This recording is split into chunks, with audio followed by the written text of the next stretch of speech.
Ladies and gentlemen, welcome back to another episode of Turner Podcasting System on IndieQuebec.com. It's the Prez once again with my co-host, the WCW expert himself, Stinger. Stinger, how you doing, man? I'm very good, wrestling fans. I missed you. It's starting to get real nice in Montreal. We're watching Classic 1998, and it's getting better, actually. Pay-per-view, amazing, and I'm looking forward to just starting this event. Yeah, definitely. The Nitros we've been watching have been good, but now we're going to do a pay-per-view today, Spring Stampede, and it was a good pay-per-view. And this is what they're supposed to do. Absolutely. All the shows were okay. They're good. We can't say they suck, but the pay-per-view just was like, wow, it was a boom. So this is exactly what good wrestling was. The Nitros really built up to everything we've seen on the Nitros really built up to the show that we're going to review here. Spring Stampede 98 took place from Denver, Colorado.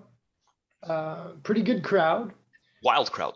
Right. Yeah, really. They're really into it. One thing about Colorado is that it was traditionally a city that wasn't in any wrestling territory, basically, in the old days. There was no big companies that really ran Denver, but WCW, that was one of their cities.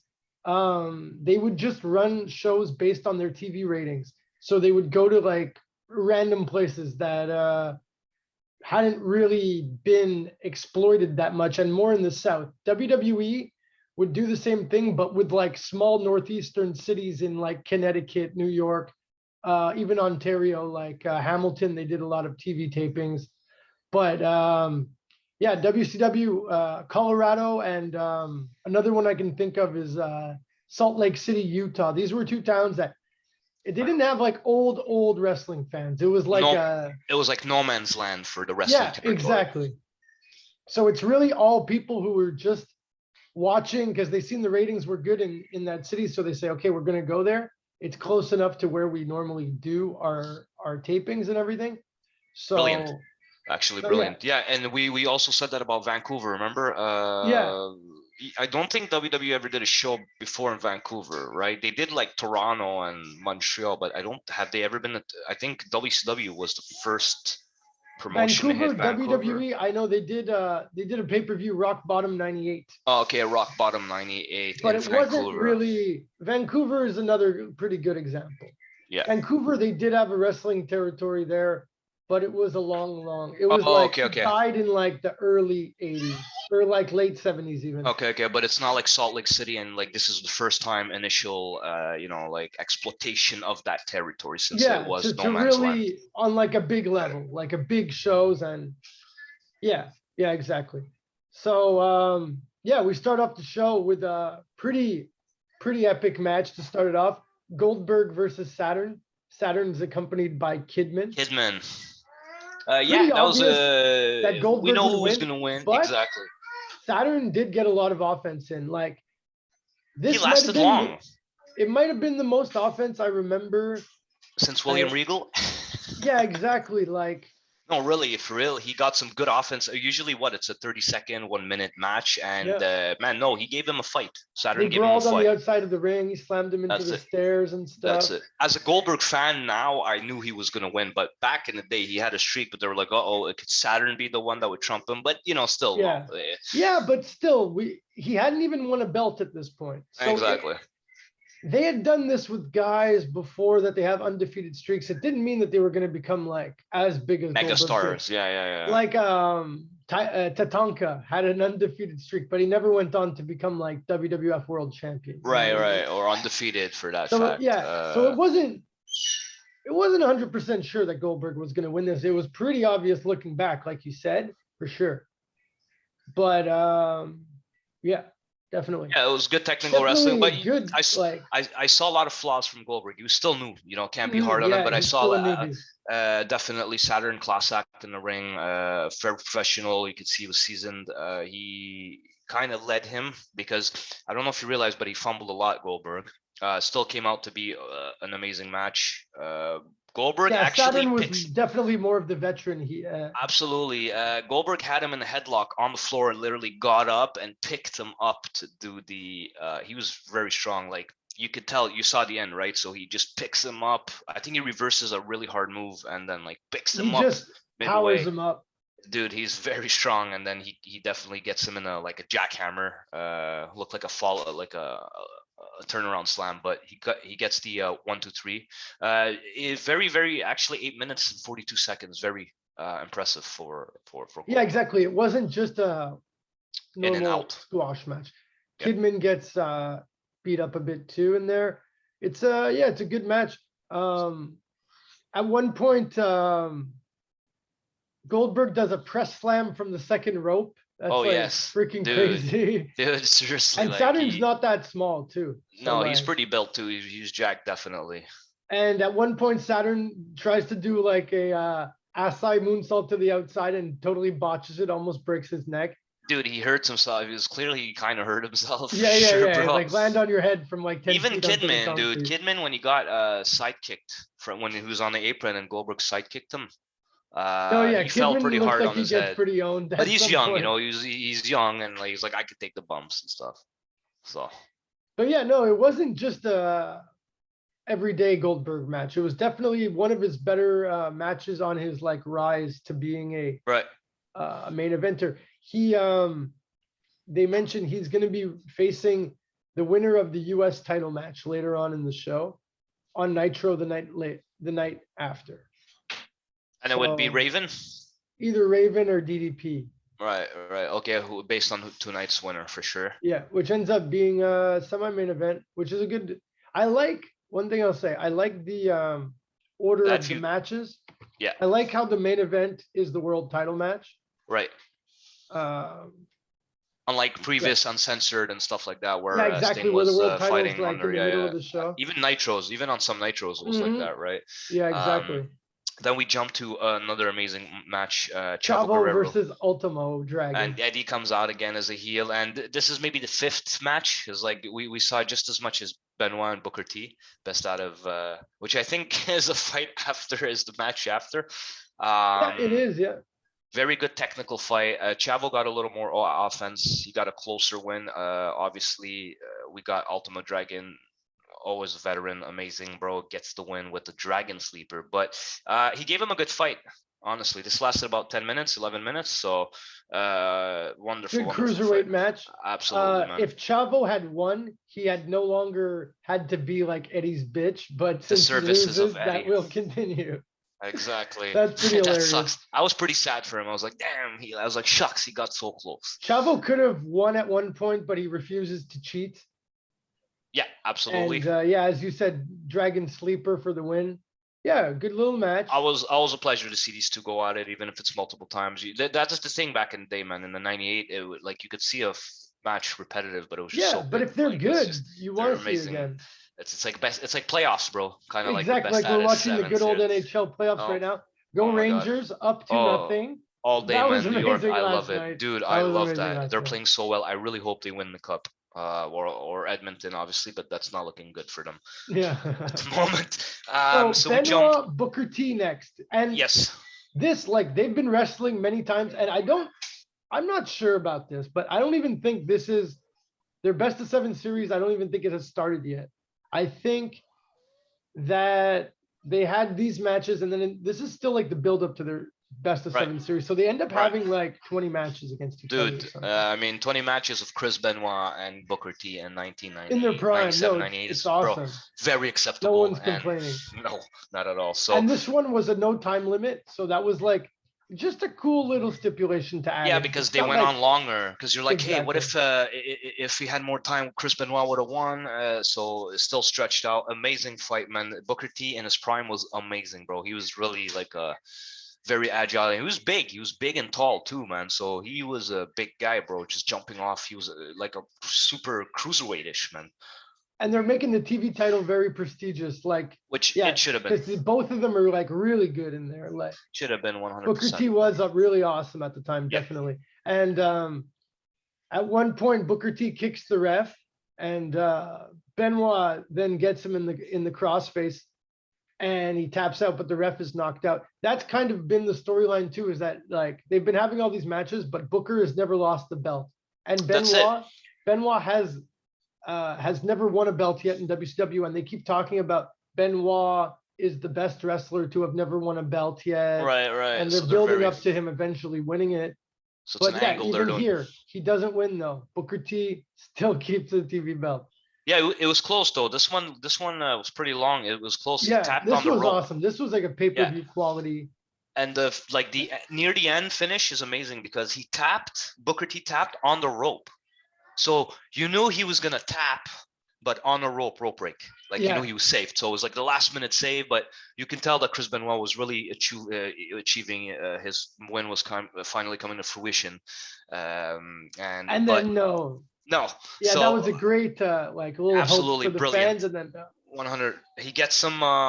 He I think gets out. Like he gets him up. He refs. Benoit pulls the referee up. Booker counters them. Gets him with the classic Harlem sidekick. Picks up the win after almost 15 minutes. So nice exactly. 5 so they extra went excess way minutes. longer. This was a really good pay-per-view match for sure. This one I would go out of my way to watch for the people listening. Just a side note, the set was the best. I give the set, when we're going to do our overall star review, +1 for the pay-per-view just for the set. It's like a farm. It's like a barnyard. Yeah, barnyard, hard. Yes. Like you have with the wooden barn. You got some fences, some other stuff around. Very Nebraska. Love it. Denver, I think, also has a lot of farmland. And by the way, Denver is a sports city, bro. You know, the Rockies, the Colorado Avalanche. Like, bro, come on. So they have multiple football.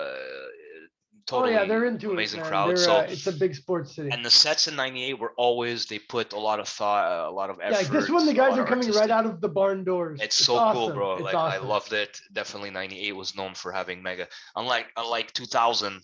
Exactly, it's just the same set. Depressing, bro. No, it is exactly. So up next we get British Bulldog, with Jim Neidhart versus Kurt Hennig with Rick Rude. And yeah, like so far, all the matches have pretty much been feuds that we've seen built up on Nitro. So it's really good. Like they built up intrigue, and now we're getting these big matches that we've been waiting to see.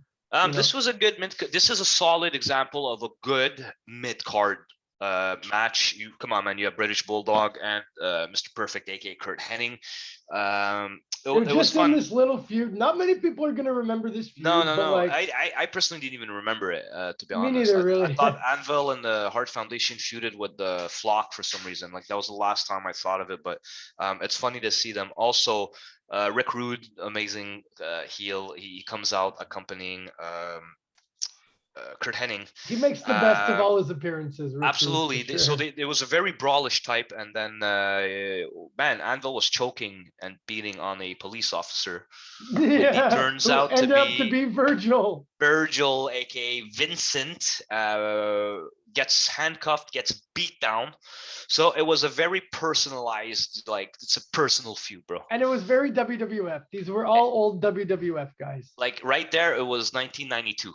All right, so exactly. When I saw that, I said 92. Oh no, absolutely. Summer Spring Stampede 98. Like yeah, it's like so we saw 92 into the 98, which people still dug. You still wanted to see those big. These guys are all big classic, stars. You know, from these are the guys that came from WWE. And yeah, so Hennig picks off the win. Hennig always got booked well in WCW. Never won the belt, but he didn't. Got booked well. But they always put him as an icon, which he was, Mr. Perfect. He had the IC title, good enough, honestly. Never held the, some wrestlers was better that never held the world. It would tarnish kind of their image. Not everyone could hold the world. That's it. Like you could get the IC title, US title, amazing. And make it mean something, That's it. So a lot of meaning. So Vincent, Rude, jump everyone. Super WWE for sure. Yeah, it's next just match. all old WWE guys, but like it was fine. That. Like, I think that feud might be over. Like exactly now that the pay-per-view came, we have in the next match was amazing. So we have Prince Iaukea coming out. Iaukea versus Chris Jericho on pay-per-view here. I love it. For the cruiserweight title. Do you realize like they did the rehash of WWE Network. When Jericho comes out, he comes out to his 1999 theme. I know it totally ruins it if you watch It these on the does. That WWE just network. that ruins it exactly, and all my rips are off. Oops. Watching it on Official WWE license. network. Yeah, Exactly, exactly. exactly. They did rehash it. Same with DDP and everyone's theme. Yeah, that's whack. I agree. It totally takes us out of like the nostalgic moment. But it is a pretty good match. Jericho defending the cruiserweight title. We've seen the build up to this feud. I was almost thinking Iakea might win at one point. They always booked him well, despite the fact that I don't know that many people who really thought he was awesome. I actually heard a interview of Eric Bischoff talking about Prince Iakea recently, and he always thought that he was awesome. That's the reason that they booked Iakea well, is that Bischoff always saw Iakea in his eyes, he was like as good as like Kidman, Rey Mysterio, Ultimo Dragon. He put him in that category of like really good cruiserweights. So we had a lot of respect from the management, you know? Absolutely. But yeah, so Jericho picks off the win with the tap out, you know, another tap out. So we've been seeing some good submissions. I think that's actually 3 submissions in a, oh no, 2 submissions out of 4 matches so far. And we've seen a lot of near fall submissions in the Benoit. So it was a lot of submission stuff going on in this pay-per-view so far at the beginning here. Absolutely. And yeah, so Jericho keeps his cruiserweight title. That was pretty good. Up next, we have Scott Steiner and Buff Bagwell taking on Lex Luger and Rick Steiner with Ted DiBiase. At the beginning, Buff Bagwell comes out with a fake cast on his hand, and JJ Dillon comes out and he's like, no, like obviously it's fake. So they end up having to have the match. I think I remember that Buff Bagwell often would be like annoying JJ Dillon. Yeah, he was he was a class clown, let's just say. Yeah, exactly. Exactly. You know, he was a class clown. Dillon's like the teacher. He's super. We even said so. Too. Yeah, last time we said so. He's like such a principal, and Buff Bagwell is your worst nightmares of student, bro. So that, and he was like that in real life too. I think backstage he was just he was like us in Chambly back in the day for sure. Yeah, Buff Bagwell. Yeah, and I think he probably still is like that because he wanted to fight Butterbean, and good thing that he stepped down because Butterbean would have knocked him out. I love Buff Bagwell. Dude, for sure. I just asked Bart Gunn and Johnny Knoxville. Yeah. So, dude, this match was good because of the names. You know, you had half the Steiner brothers with the classic babyface Luger, and then you had obviously Bagwell, the heels from NWO and Steiner. It wasn't really anything special, but it's still power, name power. Yeah, exactly. And they'd built up the feud. Ever since the Steiners broke up, they were always in a feud. Buff Bagwell, I remember him always being involved in that. And then Luger and Rick, I don't know, they kind of made an okay team, but they end up picking up the win, which I was kind of surprised. I thought NWO was going to win that one. Yeah. But yeah, Luger always looks strong at this point here. And Luger and Buff, amazing.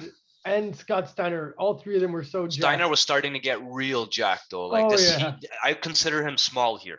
Okay, yeah, even though he's massive. Not like he's not fully. He's not fully. How can I say? He's not fully evolved.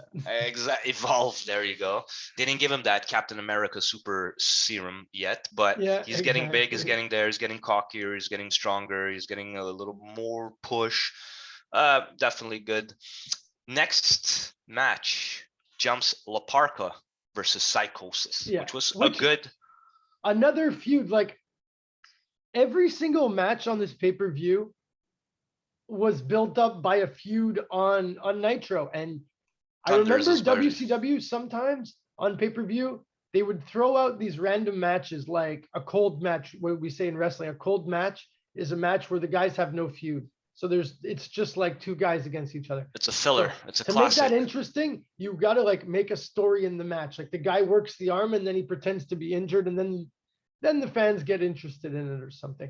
You got to make a storyline in the match. But every single match had a pre-established storyline, which was really good, you know. Psychosis, La Parka had turned on Psychosis. We got a lot of good high flying in this match. Psychosis, yeah, absolutely. Psychosis as a face he would do a lot of high flying, you know. That's it. Get the crowd going. I think the crowd was really down for that. It's lucha, you know, like lucha wrestling is just amazing. And there'd been like a couple, like the last two matches, the Henning Bulldog and the tag match were kind of slow. So you put a cruiserweight match in to, you know, up the pace of the show. And yeah, Psychosis picks up the win. It's not a very memorable match, but it was no, it was still a good match, and I love the fact that Laparca gets the an Alabama Slam. What a classic move, bro! Classic name of a move. And yeah, Psychosis does come off the ropes. Very good high flying, I find. Gets the guillotine leg drop. About 7 minutes. He would jump so high when he would hit the. Dude, he was very agile. Awesome. Yes, he was very agile. So for sure, Psychosis, big props. Up next, one of our feature bouts of the evening that they've been building up on Nitro. For a long Hulk time. Hogan teaming with his NWO mate, who they are actually hate each other now by this episode. They started out at the beginning of the month. They were pretty much like close, and now Nash is totally can't stand each other. Yeah, exactly. But they're teamed up together in the first ever bat match. Tag team bat on a pole, and Vince Russo's not here, so whoever came up with that influenced heavily Vince Russo on everything on the pole, bro.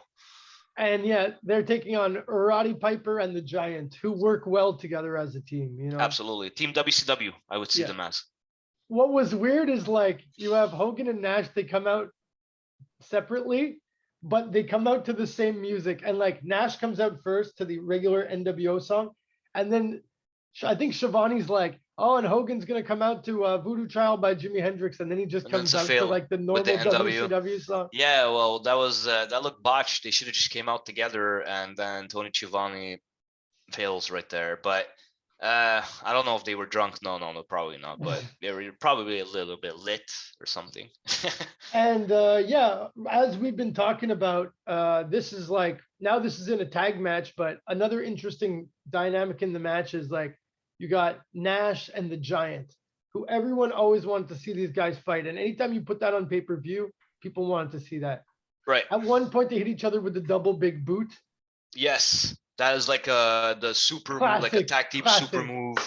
You know, we've seen it. I think with Demolition and like I think they did that. Well, any powerful tag team that always do the double boot, bro. Super classic. Exactly. Mainly heel though. I find mainly heel tag teams with just big boot. Big boots. Piper was still really good in this match. I found like wrestling wise. Piper's like the fastest guy in the match. He's like all the other three guys are pretty slow. So he's the one doing a lot of the running around the ring and doing most of the physical action. And he's still in great shape at this point, Piper. You know? At one point, the Giant does a drop kick. It's freaking crazy. He's so big, and the ring was smaller in WCW than WWE, so he looks even bigger in WCW. Well, bro, when he did that, the building shook. Like, basically. At this point, he's over 500 pounds. He's huge here. I think this was the era where he filmed Waterboy, Captain Insano. Oh, and they laugh at him. They're like, "How old are you?" He's like 34. They're like, him and Chris Farley are like, Damn, when I saw that, I didn't like the Giant after when I was young. Don't make fun of Waterboy. Yeah, like come on, man, Bobby Boucher. But my mama says, that was amazing movie. I love that movie, bro. Well, people want to go back and see what people used to find funny in this era. Watch Waterboy. It was hilarious. It was very offensive as well, but like I don't think it would. But it was funny back in the day, you know, like everything was not that sensitive. So definitely. What I found funny is like I had watched a tape, I guess you could say, of The Rock's grandmother's league that she owned in Hawaii called Polynesian Power Pro Wrestling. There's some tapes of it on YouTube, and it even lasted into the 80s, this league. Anyways, at one point, the night before watching this, I was watching it, and they had a match on a pole. And you could tell the guy who won couldn't climb up, so he had to like climb on the back of another guy to get it. And then at the end, his promo was like, "I apologize."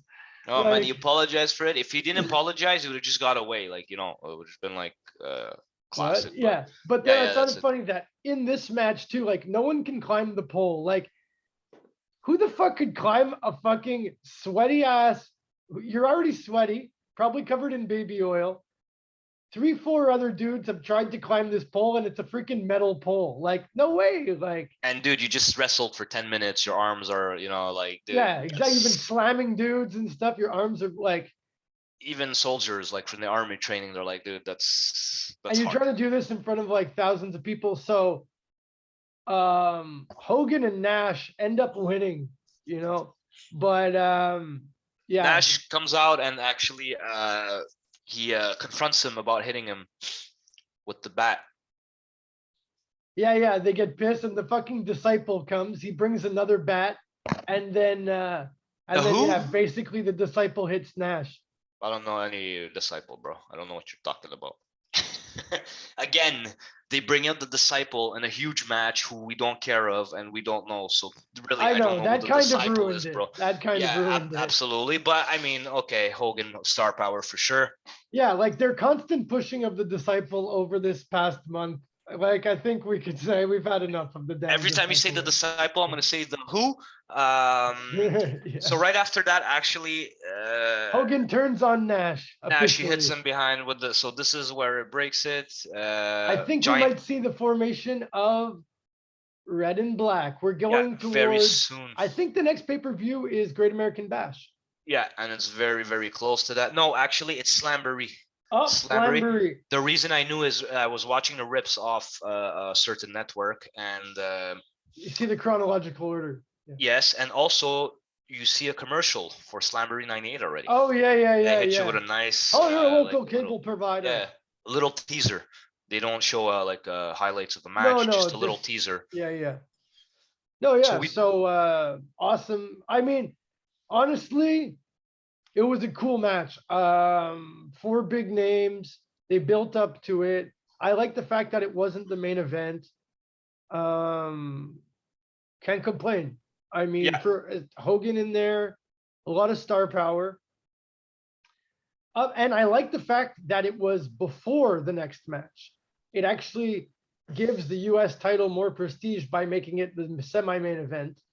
So your semi-main event was a Ravens rules match between Raven, of course, and Diamond Dallas Page for the US title. It was a good 20-minute match. The flock all start out by sitting in the front row. Yeah, there's lots of weapons. They're brawling around. They use the set. DDP does an amazing diamond cutter on Kidman. Oh yes, dude. Kidman flew. Like, it was just like, that was better than any RKOs I've ever seen. Like, I love the RKO, don't get me wrong. It's just Kidman was like a rag doll. He was ragdoll, bro. He was like when you'd beat up your little cousin. He was like me. He was like me in Sec 1, bro, on the mats. I was Kidman, bro. I was the one getting choke slammed and double rock bottomed and shit, then sinking into mats and not coming out. I mean, look, Kidman with that spot he did and what he did with Goldberg, he didn't even have a match on the pay-per-view, and he did some of the most memorable stuff on the pay-per-view. Yeah, absolutely. No, but so Kidman's really starting to stand out here without really getting that much of a spotlight on him, And he got his own merchandise very quickly, bro. Yeah. People started to love Kidman. He was just cool. Peter Gruner was cool, and he was a good ladies man.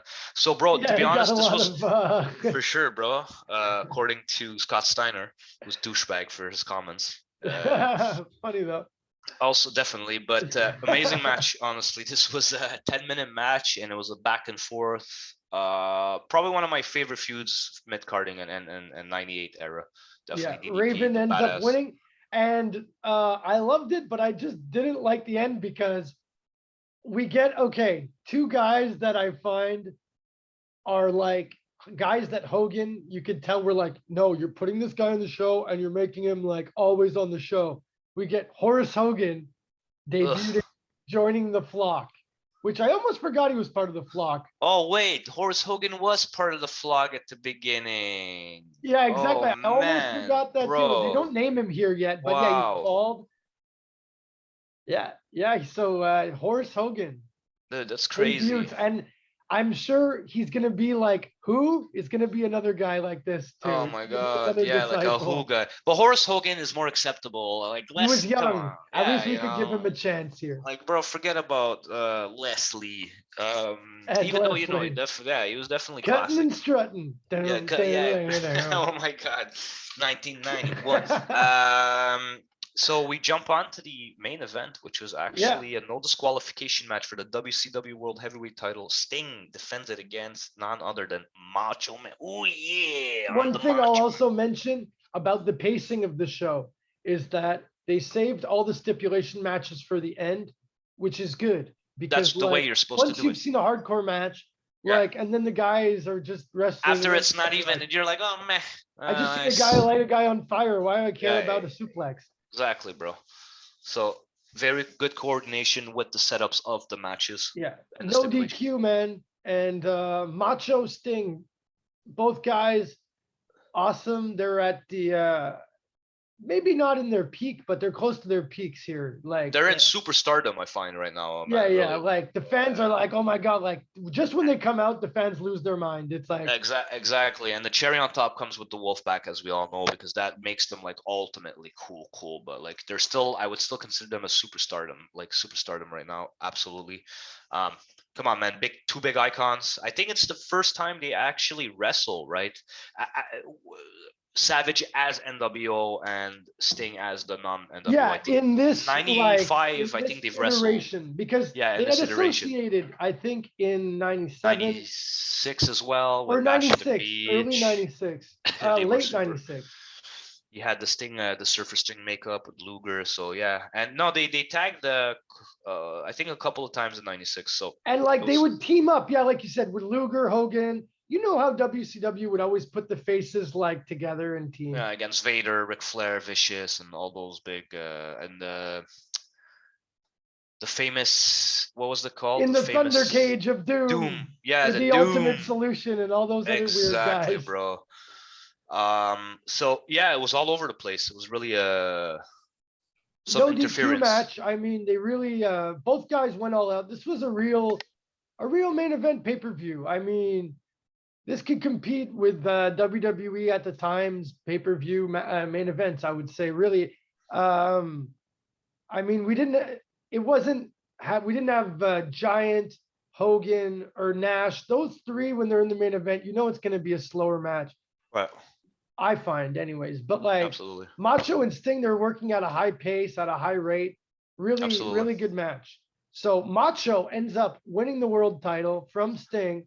Gets crowned with help from Kevin Nash, who power bombs. Like he comes out, power bombs Sting. Sting takes a beautiful fucking power bomb, and Macho wins. So another WCW title reign for Macho. I think this is his third reign. I don't think it's gonna last that long, but you could see now Nash and Macho on their side of the NWO. Yeah. Sting is still WCW though, so we don't have the Wolfpack yet all placed yet. But we also see Conan has been associated with Nash. Yeah, because he last time on Nitro, I think he joined, like he was with him. Yeah, exactly.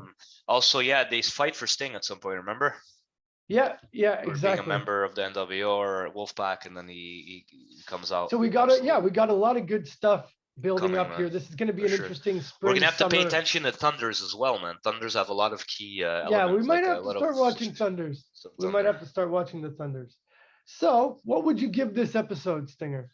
But this was honestly one of the most solid pay-per-views, I think, in 98. There's other good ones. This one definitely solid. I'll give it a solid 8.5, maybe even close to 8.5 on 10.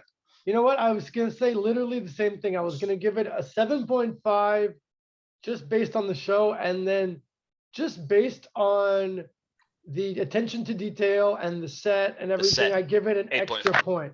Yeah, absolutely. The pacing of the show, all that was really on point. You could tell they were paying attention to detail. The content too, the roster that was performing that night, exactly. So I mean, there was guys left off the show that were really good wrestlers, but I was never thinking about that during this show. On other shows, I was sometimes thinking, hey, where's Rey Mysterio? Where's Mike Enos? No, just kidding. But, yeah, Mike Enos. Of course, he wasn't going to be on the High pay-per-view, Voltage. Yeah, where's High Voltage? Where's Kenny Chaos, bro? So yeah, man, great solid show. Great pay-per-view from Denver, Colorado. The Henning match, the Raven match kind of had a similar-ish ending. Yeah. Which was a little problem. There's a little tweet, but like, look, we're nitpicking here. Overall, it's a great show. Yeah. Overall, it's a great show. To be honest, always like I like watching pay-per-views where the world title changes hands because it's like a historic thing. It is. It is iconic. Also, worst match probably. They're all amazing. Probably not most lackluster would be Bagwell and. Yeah, but it had star power. But yeah, it was kind of like it was a good filler, bro, for sure. But not.